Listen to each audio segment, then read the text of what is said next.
तो hello student, मैं हूं आरवीएम कैट से पीयूष शर्मा एंड आज की हमारी क्लास है स्केचिंग की। स्केचिंग के कंसेप्ट बहुत ही स्टूडेंट्स के क्लियर नहीं होते हैं। ये बहुत ही ज़्यादा बेस पार्ट होता है जो आपको एक 3D मॉडल को बनाने में हेल्प करता है। लेकिन इंडस्ट्रीज़ में जब आपके स्टूडेंट जाते हैं तो काफ़ी बार बहुत बेसिक चीज़ों पर एरर करते हैं क्योंकि उनके स्केचिंग के सारे कंसेप्ट क्लियर नहीं है। तो हमारी एक ऐसी सीरीज आएगी जिसमें आपको शुरुआत से लेके स्केचिंग से लेके सारे के सारे आपको मॉड्यूल्स बना के दिखाए जाएंगे। ये हमारा पहला मॉड्यूल है स्केचिंग का। इसके बाद हम पार्ट मॉडलिंग के भी आपको मॉड्यूल सिखाएंगे। इसके बाद हम और भी कई सारे एडवांस जैसे sheet metal, assembly, drafting and other भी मॉड्यूल हम आपको बताएंगे। तो हम शुरू करते हैं आज की क्लास स्केचिंग की। ओके, तो जैसे कि आप स्क्रीन पर देख पा रहे हैं, ये आपका एक स्केच है जो आपको अभी सॉलिड वर्क्स पे बनाना है। ये तो देखिए, सबसे पहले आपका डिजाइनिंग, आप कुछ भी स्केच कर रहे हो, कोई भी डिजाइन कर रहे हो, आप अपने इनिशियल फेज में हो, सॉलिडवर्क्स आप सीख रहे हो, तो सबसे पहले आपकी चीज होती है स्केच को देख के घबराना नहीं है। क्योंकि स्टूडेंट आपका स्केच को देख के ही घबरा जाता है कि कितनी बड़ी चीज है। आपको step by step process follow करना है एंड आपको वो स्केच बनाना है। जब आप थोड़े दिन काम कर लेते हैं सॉलिडवर्क्स से, फॉर एन एग्जाम्पल आपको सीखते सीखते 1 वीक और 1 वीक से ऊपर हो गया, 10 डेज हो गए, तब आपकी प्रायोरिटी होनी चाहिए आपकी स्केच फुली डिफाइंड हो। अगर आपकी स्केच फुली डिफाइंड नहीं है, दैट मीन्स उस स्केच में आपका एरर है।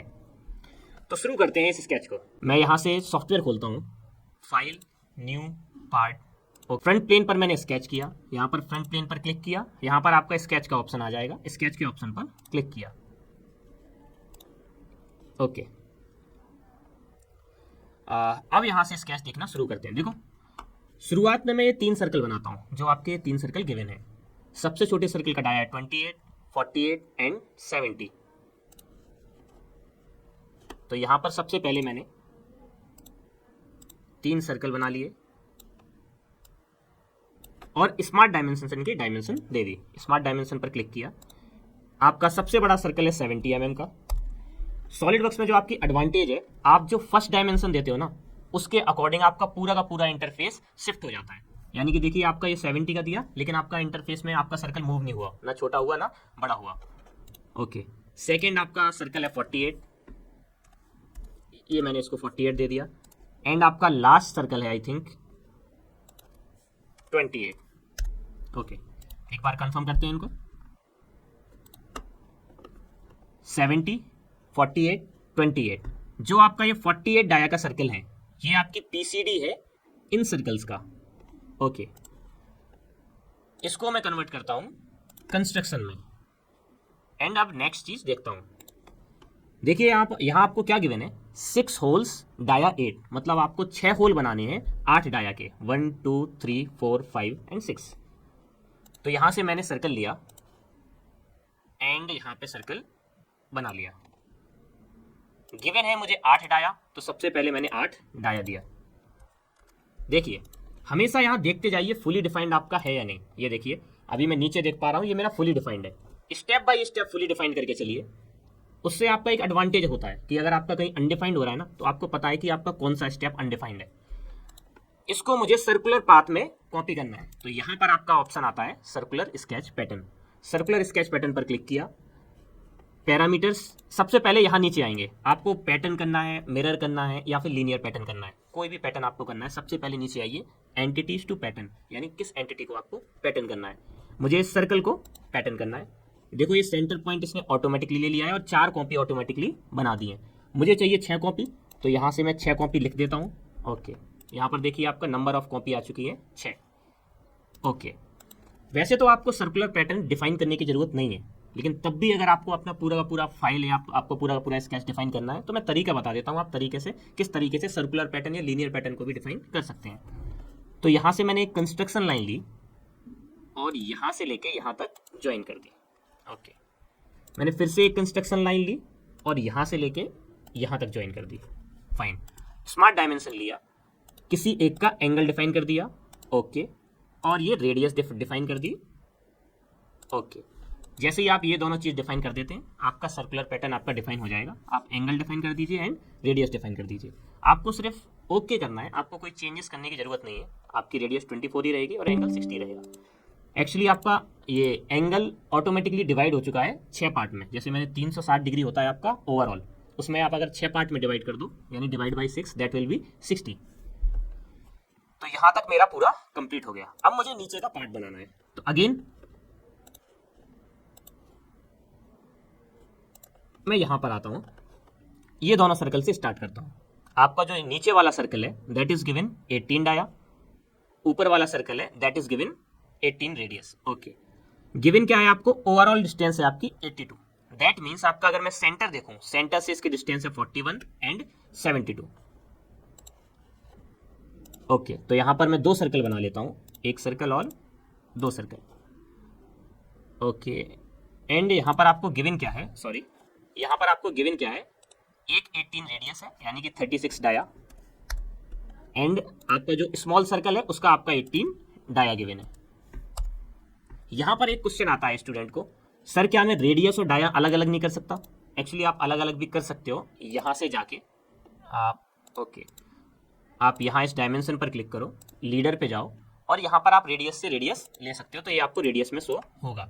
लेकिन स्टैंडर्ड सॉलिडवर्क्स में ये कैसे लेता है, अगर आपका पूरा सर्कल है तो वो डायामीटर से शो करेगा, अगर आपका सर्कल कहीं से ब्रेक हो रहा है तो उसे आप बोलते हैं आर्क, अगर कट रहा है कहीं से, ठीक है, हाफ सर्कल है या सेमी सर्कल है, कोई भी आपका सर्कल है या आर्क फॉर्म में है आपका, तो आपका लेगा वो रेडियस। यानी कि अगर पूरा सर्कल है डायामीटर, आधा सर्कल है रेडियस। आपको डायमेंशन क्या गिवन है, एक बार फिर से चेक करते हैं। ओके, डायमेंशन 72 वाई में और 41 एक्स में। ओके, 41 और 72, एंड देन आपकी यहां से एक लाइन गई है, तो यहां पर मैंने एक लाइन ली, या पहले डायमेंशन दे लेता हूं, मैंने डायमेंशन दी, यहां से यहां आपको गिवन है 41 और वाई का आपको डायमेंशन गिवन है 72। जैसे ही मैं ये दो डायमेंशन दूंगा, देखो ये सर्कल आपके ब्लैक हो चुके हैं, दैट मीन्स ये दोनों डिफाइंड है। एक आपकी लाइन गई है जो आपकी यहां से ऐसे करके इस पर टच हो जाएगी। ओके फाइन, देन आपकी एक लाइन यहां से भी है जो यहां से भी टेंजेंट है, और ओके यहाँ टेंजेंट पॉइंट मिल गया मुझे। ओके, तो ये दोनों जगह से आपका टेंजेंट हो गया। अब कई लोगों को ये टेंजेंट पॉइंट नहीं मिलता, जैसे मैं इस लाइन को डिलीट कर देता हूँ, कई लोग क्या कर देते हैं सीधे यहाँ से सीधे यहाँ पर मैच कर देते हैं। देखिए अभी मुझे टेंजेंट पॉइंट मिल गया, लेकिन अगर मैं नीचे क्लिक कर दूंगा तो वो टेंजेंट आपका नहीं होगा। तो मेक श्योर करिए कि आप टेंजेंट पॉइंट ढूंढें, अगर ढूंढने से नहीं मिलता है तो आप अलग से भी रिलेशन लगा सकते हैं। इन दोनों को क्लिक करो और यहाँ पर कर दो टेंजेंट, तो अलग से भी आपका रिलेशन ये लग जाएगा। नेक्स्ट मुझे गिवन है इस लाइन का इस सर्कल के सेंटर से 14, ये मैं आपको शो करता हूँ। एक्चुअली आपको 28 गिवन है यहाँ से लेके यहाँ तक, लेकिन क्योंकि मैं हाफ पार्ट बना रहा हूँ तो आपका 14 हो जाएगा। मिरर कर दूंगा, आपका ऑटोमेटिकली 28 हो जाएगा। नाउ लुक, आपको गिवन क्या है, यहाँ पर आपका गिवन है 8 mm का रेडियस और यहाँ पर आपका गिवन है 10 mm का रेडियस। ये आपकी लेंथ गिवन है 28, जो हमने हाफ हम दे चुके हैं 14। ओके, तो यहाँ से मैंने फिलेट लिया, यहाँ पर मुझे गिवन है, ये फिलेट की वैल्यू दे दी मैंने 8 mm and okay, and second fillet मेरी आपकी यहाँ पर गिवन है, यहाँ पर यहाँ से यहाँ, तो ऑब्वियस है यहाँ से आपका मैं क्लिक करूंगा, यहाँ से फिलेट नहीं आ रहा। अगर यहाँ से फिलेट नहीं आ रहा तो मैं आर्क का यूज कर सकता हूँ। तो यहाँ से मैंने आर्क लिया, 3 point arc, first point, second point और थर्ड पॉइंट। अब देखिए ये आर्क ना तो यहाँ से टेंजेंट है और ना तो यहाँ से टेंजेंट है, तो ये अनडिफाइंड आ रहा है। तो सबसे पहले मैंने इसका टेंजेंसी डिफाइन की, लाइन से टेंजेंट कर दिया। ओके, अब ये आर्क आपका यहाँ से टेंजेंट है, यहाँ से भी टेंजेंट किया, tangent. Okay, and last thing is it.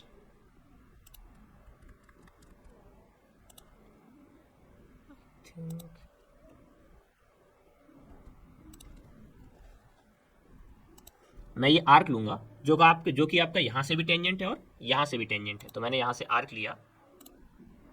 Okay, smart dimension दी, आपको गिवन है इसका रेडियस 10, तो मैंने इसका रेडियस दे दिया 10। इसको यहां से टेंजेंट किया, यहां से टेंजेंट। ओके, और इसको यहां से भी टेंजेंट किया, टेंजेंट। ओके, नाउ लुक, ये आपका फुली डिफाइंड हो चुका है। फाइन, इस एक्स्ट्रा पार्ट को मैं ट्रिम कर सकता हूं, ट्रिम, एंड ये पार्ट मैंने ट्रिम कर दिया। नाउ एट लास्ट में नीचे का पार्ट बनाऊंगा जो आपका बॉटम पार्ट रिमेनिंग है।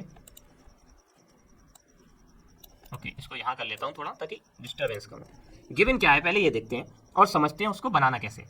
देखो गिवन है आपको 72 + 30 दैट मीन्स 102।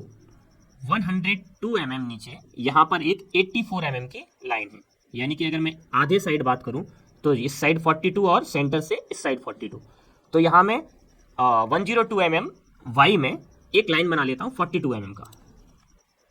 मैं यहाँ से एक सेंटर लाइन बना लेता हूँ सिर्फ रेफरेंस के लिए, ताकि एक रेफरेंस के लिए मेरे पास लाइन हो।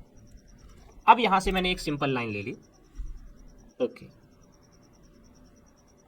वेट, ये मैंने एक सिंपल लाइन ले ली एंड इसका डायमेंशन मुझे गिवन है 42, तो ये मैंने ले लिया डायमेंशन 42 एंड ये मैं मुझे गिवन है 102 mm। जो आपको ये y के डिस्टेंस गिवन है ये आपको गिवन है 102 mm, तो ये मैंने 102 mm लाइन ले ली। देखिए ये आपका फुली डिफाइंड अभी भी है, ओके।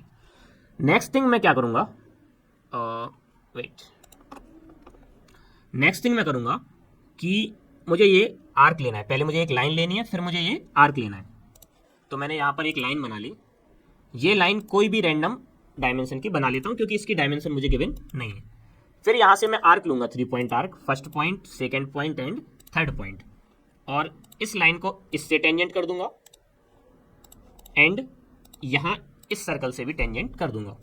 तो ये इन दोनों पॉइंट से आपका टेंजेंट हो जाएगा। नाउ मुझे डिफाइन करना है इसका रेडियस। इसका रेडियस आपको गिवन है 10 एंड देन मैं मिरर कर दूंगा पूरा ऑब्जेक्ट, मेरा पूरा का पूरा डायग्राम बन जाएगा। तो मैं गिवन कर रहा हूं यहाँ पर radius 10 mm, okay. Now look, अब मेरा फुली डिफाइंड है। स्केच को डिफाइन कहाँ से डिफाइन नहीं है, आपको अगर मालूम करना है कहाँ से डिफाइन नहीं है, तो जहाँ से आपका स्केच डिफाइन नहीं है वहाँ से आपका स्केच ब्लू होता है। जैसे कि अगर मैं इस रेडियस को डिलीट कर दूँ, ये देखो ये आपका स्केच ब्लू है, यानी कि यहाँ पर आपका कोई चीज़ डिफाइन नहीं है। तो मेक श्योर करिए ऐसे पहचाने कि कौन सी स्केच आपकी डिफाइन है और कौन सी स्केच आपकी डिफाइन नहीं है। मैंने 10 mm किया, अब इन सबको मैं मिरर कर दूंगा। मैंने मिरर किया, इस पूरे स्केच को मैं सेलेक्ट कर लेता हूँ, okay, mirror about this line and okay. ये देखिए आपका फुली डिफाइंड पूरी तरीका से आपका स्केच बन चुका है। ट्रिम कर दूंगा जो पार्ट मुझे रिक्वायर्ड नहीं है, मैंने इस पार्ट और इस पार्ट को ट्रिम कर दिया एंड ये आपका फुली डिफाइंड स्केच बन चुका है। तो मेक श्योर करिए जब आप शुरुआत करते हैं तो आप अनडिफाइंड स्केच ना बनाएं। शुरू के कुछ दिन आपकी अनडिफाइंड स्केच बनती है तो उससे घबराएं भी नहीं, क्योंकि आपको जो ये रिलेशन लगाने होते हैं, tangent relation, coincident relation, vertical, horizontal, ये सारे आपको अच्छी तरीके से आने चाहिए, क्योंकि ये आपका एक बेस क्रिएट करते हैं। जो सेम रिलेशन आप यहाँ पर लगाते हैं, अगर आपको स्केच के ये सारे रिलेशन क्लियर हैं, हॉरिजॉन्टल, वर्टिकल, टेंजेंट, ये सेम रिलेशन आपके आ जाते हैं असेंबली में। बस यहाँ पर आप ये रिलेशन दे रहे हैं 2D में, वहाँ पर आप ये रिलेशन देंगे 3D में, बस इतना अंतर होता है।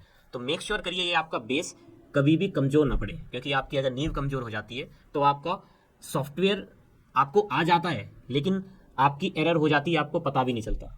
तो काम में उतना